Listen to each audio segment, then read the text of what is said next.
حضرت عبداللہ ابن عمر رضی اللہ تعالیٰ عنہ بیمار ہو گئے، شدید علیل تھے، طبیعت مبارک میں کمزوری آ گئی، کچھ کھانے کو دل نہیں کرتا تھا، گھر والے بار بار کہتے کچھ کھا لیجئے کچھ کھا لیجئے، نہیں کھاتے تھے۔ بالآخر حضرت نافع آپ کے غلام تھے، ان سے کہنے لگے کہیں سے مچھلی مل جائے نا تھوڑی سی، میں کھاؤں گا۔ تو کہتے ہیں میں سارے مدینے میں ڈھونڈتا رہا، مچھلی نہ ملی، اگلے دن بھی ڈھونڈی تو نہ ملی، تیسرے دن بھی ڈھونڈی تو نہ ملی، تو فرمانے لگے یار بس چھوٹی سی خواہش ہے، کوئی فرض نہیں ملتی تو رہنے دے۔ کہتے ہیں چوتھے دن مچھلی مل گئی، میں 1.5 دینار کی مچھلی لایا، لا کے حضرت عبداللہ ابن عمر رضی اللہ تعالیٰ عنہ کے سامنے جو مچھلی رکھی تو آپ نے لقمہ روٹی کا توڑا تھا، مچھلی کو لگانے لگے کہ دروازے پہ فقیر نے آ کے آواز دی کچھ کھانے کو دو۔ تو حضرت عبداللہ ابن عمر نے روک لیا اور ہنسے۔ کئی دفعہ دے ہم بھی دیتے ہیں پر ہمارا چہرہ دیکھنے والا ہوتا ہے، اتنے ہم غصے میں ہوتے ہیں، دے دیتے ہیں، لیکن جو چھلوٹیں ہوتی ہیں نا چہرے والی وہ گنی نہیں جاتی۔ ہنسے، فرمایا دیکھو میرا اللہ کتنا کریم ہے، وہ مجھے بچانا چاہتا ہے، اٹھا بار دیا جا کے۔ تو خادم اب حکم کا پابند تھا، وہ لیت اللہ تو کر نہیں سکتا تھا، وہ گیا اور جا کے دے آیا۔ فقیر جب سارے محلے سے آٹا اکٹھا کر لیتے ہیں تو پھر ایک جگہ جا کے بیچتے بھی ہیں۔ دے آیا، وہ 2 گلیاں آگے گزرا تو میں پیچھے دوڑا گیا، میں نے کہا سچ بتا کھانی ہے کہ بیچنی ہے؟ وہ کہنے لگا جو بھی سبب لگ جائے کر جاؤں گا، آپ نے دے جو دی ہے۔ تو کہتے ہیں میں نے اس سے کہا کہ یہ 1.5 دینار کی میں نے خریدی تھی، اگر تو 2 دینار کی مجھے بیچ دے، تو آج کل مچھلی مدینے میں مل نہیں رہی تو میں اپنے آقا کو دے دوں گا، وہ یہی کھائیں گے، بیمار ہیں۔ تو کہنے لگا جی بسم اللہ، مجھے کیا اعتراض ہے، 2 دینار مل رہے ہیں، 1.5 کی مچھلی، اور 1.5 کی بھی کسی نے نہیں خریدنی تھی، اب تو پک گئی۔ فرماتے میں نے 2 دینار اس کو تھمائے، وہ مچھلی اس سے خریدی، اور خرید کر کے میں لا کے حضرت عبداللہ ابن عمر کے سامنے دوبارہ رکھی۔ تو فرمایا یہ کیسے آ گئی؟ میں نے کہا حضور 1.5 کی خریدی تھی اور پھر فقیر کو دے دی، اب اسی سے میں 2 دینار کی خرید کے لایا ہوں، آپ قبول فرمائیں۔ تو فرمانے لگے تم نے اچھا نہیں کیا، اب اس طرح کرو 2 دینار بھی اسے دے اور مچھلی بھی واپس دے آؤ۔ عرض کی حضور کیوں؟ فرمایا تم نے قرآن نہیں پڑھا؟ حضور پڑھا ہے، فرمایا رب فرماتا ہے لن تنالوا البر حتى تنفقوا مما تحبون، تم بھلائی کو اس وقت پہنچو گے جب اپنی پیاری چیز راہ خدا میں خرچ کرو گے۔ امام غزالی نے لکھا ہے، فرمانے لگے دیا۔ تو وہ حضرت نافع کہتے ہیں میں دینے گیا، دے کے واپس آیا تو کچھ پریشان تھا، کیونکہ مجھے بھی 4 دن ہو گئے تھے نا تلاش کرتے، تھوڑی طبیعت میں مایوسی تھی کہ اتنی محنت سے میں نے لایا اور آپ نے واپس کر دی۔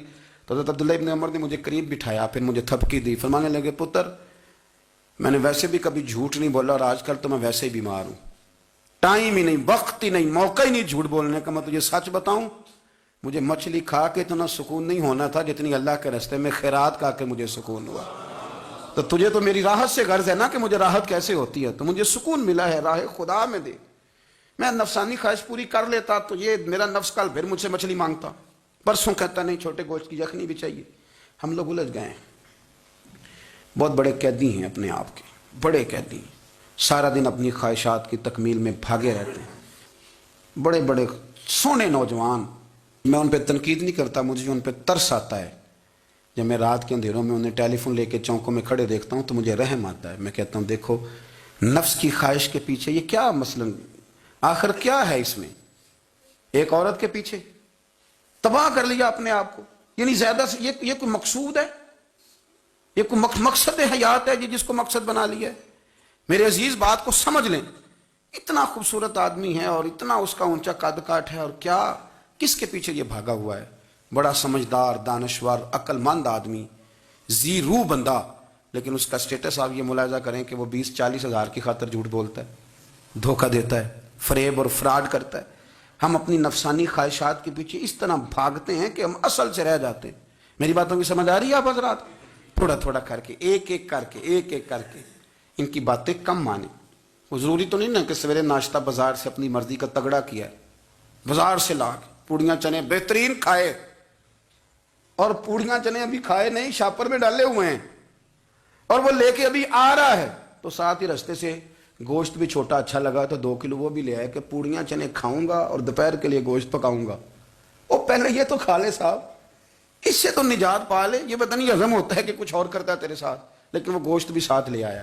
یعنی ٹیبل پہ، ناشتے کے ٹیبل پر بیٹھ کے فیصلہ ہو رہا ہوتا ہے کہ ہم نے کیا کھانا ہے، ہم نے کدھر جانا ہے۔ سنگیو یاد رکھو، باتوں کو سمجھو اور غور کرو۔ یہ تھوڑا تھوڑا کر کے جب ہم چھٹکارا حاصل کرنے کی کوشش کریں گے نا، چھٹکارا حاصل کرنے کی، کئی جگہ سے کسی جگہ سے اگر آپ کو تنبیہ ہوتی ہے نا، تنبیہ، اس میں بھی بڑا مزہ آتا ہے، اس میں بڑا. ہمارے ایک بزرگ تھے، تو ایک دن نا میں گیا تو کہنے لگے الحمدللہ آج میں بڑے سکون میں ہوں. میں نے کہا جی وہ کیا ہوا؟ کہنے لگے میں اپنے آپ کو بڑا پیر صاحب سمجھنے لگ گیا تھا. تو ایک وابڈا کے کسی آدمی سے کام تھا، تو میرے ایک دوست نے مجھے کہا کہ پیر صاحب اس کو ٹیلی فون کر دیں، سنا ہے آپ کا عقیدت مند ہے.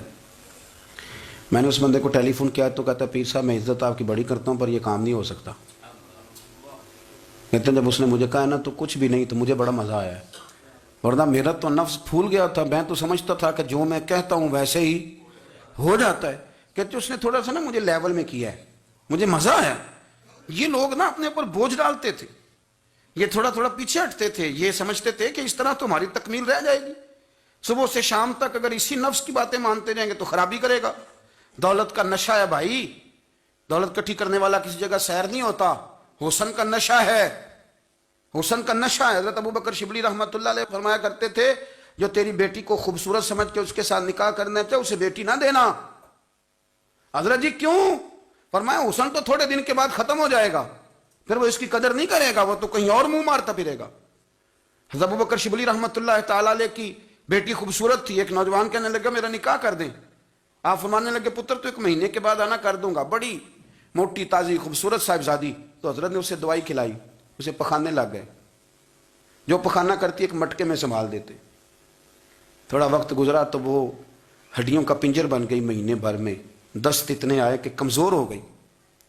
تو ابوبکر شبلی 1 مہینے کے بعد نوجوان کو بلایا، فرمایا ادھر رات رہا نکاح کروں. بچی دکھائی تو وہ کمزور بستر پہ پڑی. فرمایا شادی کر. کہنے لگا اس سے نہیں میں نے کرنی. فرمایا یہ وہی ہے؟ کہنے لگا جی نہیں. فرمایا تو کہتا تھا مجھے عشق ہے، کدھر گیا تیرا عشق؟ کہنے لگا حضرت صاحب آپ کیسی بات کر رہے ہیں؟ فرمایا ادھر آ. پھر وہ مٹکا جس میں گند رکھا تھا وہاں لے گئے. فرمانے لگے تیرا اس کے ساتھ عشق تھا، یہ ہے تیرا عشق. فرمایا اسے تو میں 4 دن روٹی کھلاؤں گا پھر تندرست ہو جائے گی، لیکن میں دیکھنا چاہتا تھا کہ تو میری بیٹی سے پیار کرتا ہے یا اس کے چہرے پہ آنے والی کچھ وقت کے لیے سرخی سے پیار کرتا ہے، اس لالی سے پیار کرتا ہے جو جوانی کے وقت بچوں اور بچیوں پہ آتی ہے. کس چیز کے دل دادا؟ یعنی کیا مطلب؟ نفس کی غلامی، سراسر غلامی. اور پلٹ پلٹ کے اور بڑے بڑے سیانے بندے چھوٹی سی خواہش کے لیے. بڑا سمجھدار آدمی، بڑا سیانا بندہ. میں ایک بڑے بزرگ عالم تھے، میں ایک دفعہ ملنے گیا تو پائے پکا رہے تھے، خود پائے پکا رہے تھے. تو وہ بڑے پیار کی بات ہوتی ہے نا جی. تو تامت باندھی ہوئی اور بڑی جناب خستہ حالی اور وہ پائے پکا رہے ہیں. تو میں نے ان سے کہا، میں نے کہا حضرت جی پائے تو کسی اور نے بھی پکا لینے تھے، آپ بخاری لے کے بیٹھتے، چلو میری طرح کا کوئی بندہ آپ سے استفادہ بھی کر لیتا. اب پائے آپ لائیں گے، پھر پکائیں گے، پھر آپ کھائیں گے، تو یہ تو 24 گھنٹے آپ کسی کام میں گزر جائیں گے. تو یہ ایک چھوٹی سی خواہش کے لیے. میں کسی چیز کو حرام نہیں کہہ رہا. قرآن پاک کی جو آیت پڑھی ہے صرف اس کی تفسیر آپ کے سامنے عرض کر رہا ہوں. ہماری خواہشات ماں پالتی ہے، آپ کو نہیں پتا کتنے دکھ سہتی ہے. میں ان ماؤں کو جانتا ہوں جو بیٹے کے حصوں کی مار بھی اس کے ابے سے کھاتی ہیں، مار کھاتی ہیں وہ.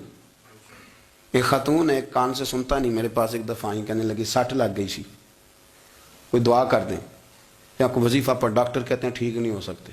میں نے کہا باجی صحیح بتاؤ مسئلہ کیا ہے؟ کہنے نہیں کچھ بھی نہیں. مسئلہ کیا ہونا ہے؟ پتر غلط نکل آیا ہے، اس کا باپ روز مارتا ہے. جب میں آگے گئی ہوں تو اس نے ایک تھپڑ میرے کان پہ مار دیا، تو پردہ پھٹ گیا. مائیں مار کھاتی ہیں، لیکن وہ پتر جس کو بڑی محنت سے پالا ہے وہ جوان ہوتا ہے تو اماں سے کہتا ہے تجھے چھوڑ دینا ہے، پر جس لڑکی سے میرا ٹیلی فون پہ رابطہ ہے اسے نہیں میں نے چھوڑنا، وہ نہیں چھوڑ سکتی. ہر شے کچل جاتا ہے وہ. اماں کبھی لیٹ کے رات کو سوچتی ہے کہ یہ تو میری کل کمائی تھی، میں تو آج بھی اس کے حصے کے تھپڑ اپنی گالوں پہ برداشت کر رہی ہوں، تو یہ کدھر گیا؟ اردشیر نام کا بادشاہ تھا. حضرت محدث ابن الجوزی آج سے کچھ 700 سال پہلے لکھتے ہیں. اردشیر بادشاہ بڑا خوبصورت تھا، جوان تھا، بڑا عقل مند تھا. اس نے اس طرح کی قریب قریب کی ساری ریاستوں پہ قبضہ کر لیا. بڑا عقل مند زیرک تھا، قبضہ ہو گیا. ایک بادشاہ بڑا سخت تھا، اس کے ساتھ جب پنجہ آزمائی ہوئی تو اردشیر کہتا ہے اس پہ میرا قبضہ نہیں ہو رہا تھا، اور جب ہم نے ساری ریاستوں نے مل کے اس پر حملہ کیا تو ایک قلعے کے اندر قلعہ بند ہو گیا. اردشیر بڑا خوبصورت آدمی تھا، بڑا سمجھدار تھا. تو وہ بادشاہ قلعہ بند ہو گیا، اس نے کہا نکلنا ہی نہیں. اب وہ اندر بند ہے، یک بارگی حملہ کیا تو وہ بڑا بڑا قلعہ تھا اس میں بند ہو گیا. اس بادشاہ کی نا جس پر حملہ کیا، اس کی بیٹی اچانک ایک دن قلعے کی دیوار پہ چڑھی تو اردشیر کے حسن و جمال کو دیکھا تو عاشق ہو گئی. اور اپنے ہی باپ کے خلاف اسے کہنے لگی کہ اگر تو میرے ساتھ شادی کا وعدہ کرے نا تو میں تجھے رستہ بتاتی ہوں حملہ کرنے کا۔ اس نے کہا میرا وعدہ رہا، تو رستہ بتا۔ اس نے رستہ بتایا اس لڑکی نے، اور بادشاہ نے حملہ کیا تو اس کا باپ قتل کیا، اس علاقے پہ قبضہ کیا شادی کے وعدے پر۔ ہاں ہاں، نفسانی خواہش بندے کو اندھا کر دیتی، نہیں سمجھ آتی اس کو میں کدھر جانا ہے، اندھا کر دیتی۔ حملہ کیا، اور جب اس لڑکی کو لے کے آیا نا اپنے محل میں، تو پہلے دن شادی کی پہلی رات تھی، تو بستر بچھایا کنیز نے، تو وہ کبھی کروٹ ادھر بدلتی کبھی ادھر بدلتی، تو بادشاہ کہنے لگا کیا ہے؟ کہنے لگی بستر میں کچھ ہے مجھے تکلیف دے رہی۔ اس نے چراغ جلائے اور جب بستر اٹھایا تو ایک اتنا سا دھاگا نکلا۔ دھاگے سے عموماً تکلیف نہیں ہوتی، تو اس نے کہا تو اتنی نرم و نازک ہے کہ دھاگا؟ کہنے لگی میرا باپ نا میرے ساتھ اتنا پیار کرتا تھا کہ روز میرا بستر بھی خود بچھاتا تھا، اور اس نے آلہ رکھا ہوا تھا، وہ ناپتا تھا کہ کوئی پایا اونچا نیچا تو نہیں، میری بیٹی کا بیلنس سوتے وقت خراب نہ ہو جائے، اور میرے لیے گوشت اور کپڑے بھی خود پسند کر کے لاتا تھا، کھانے پینے کا خود خیال کرتا تھا۔ اردشیر کہنے لگا اچھا وہ اتنا پیار کرتا تھا، اور پھر تو نے اس کے ساتھ کیا کیا؟ کہنے لگا بلاؤ کنیزوں کو۔ کنیزوں کو بلایا، فرمایا اس کو اٹھاؤ اور جلاد کے پاس لے جاؤ، اسے کہو کہ اس کے بال ایک گھوڑے کے ساتھ باندھے، پیر دوسرے گھوڑے کے ساتھ باندھے، اور ایک گھوڑا ادھر بھگا دے، کدھر بھگا دے۔ یہ جس کے باپ نے اتنا پیار کیا، یہ نفس کی اتنی غلام ہے کہ اس کی وفادار نہیں رہی تو میری وفادار کیسے بنے گی؟ اس نے اتنے نازوں سے پالا کہ دھاگا اسے برداشت نہیں۔ او یارو، یاد رکھو، اگر نفس کی غلامی کرو اور بڑے بڑے وفاداروں کو چھوڑ کے غلامی کرو تو پھر کہو وفادار مل جائیں۔ کوئی بول اب لڑا نہ بول بیٹھی ہوں دے خسم ناراض بڑ بولیاں دے، کہاں سر کھائے تے بول بول ٹھنڈ پائے۔ بڑے فرق نہیں سجنا بولیاں دے، جڑیاں خسماں دی وچ رضا وسن، بھاگ جاگ جاندے انہاں گولیاں دے۔ آپ ادلیاں نو سردار پین تکے تے شرما والیاں نو چوٹے ڈولیاں دے۔ اپنے نفس کے پیچھے چلو گے تو یہ تباہی ہے۔ جب ہم نے کسی سے وفا نہیں کی تو یہ کیا امید ہوئی کہ دنیا ہم سے وفا کرے گی؟ اللہ رسول کی مرضی کے مطابق اصول پسند زندگی بنائیں، ایک ایک کر کے اپنی خواہشات سے پیچھے ہٹیں، تھوڑے پہ گزارا کرنا سیکھیں، اپنے نفس کو سمجھائیں۔ ضروری نہیں کہ روٹی ہر وقت مزے کے لیے کھائی جائے، کبھی کمر سیدھی کرنے کے لیے خشک روٹی بھی کھا کے دیکھو، کبھی سادہ کھانا اس پہ بھی اکتفا کرو، کبھی تھوڑا کھا کے اچھے طریقے سے سادے کمرے میں بھی اللہ کو یاد کر کے دیکھو۔ نفس کے پیچھے نہ بھاگیے گا، تباہی کرے گا۔ رب کریم سمجھنے کی توفیق رفیق عطا کرے۔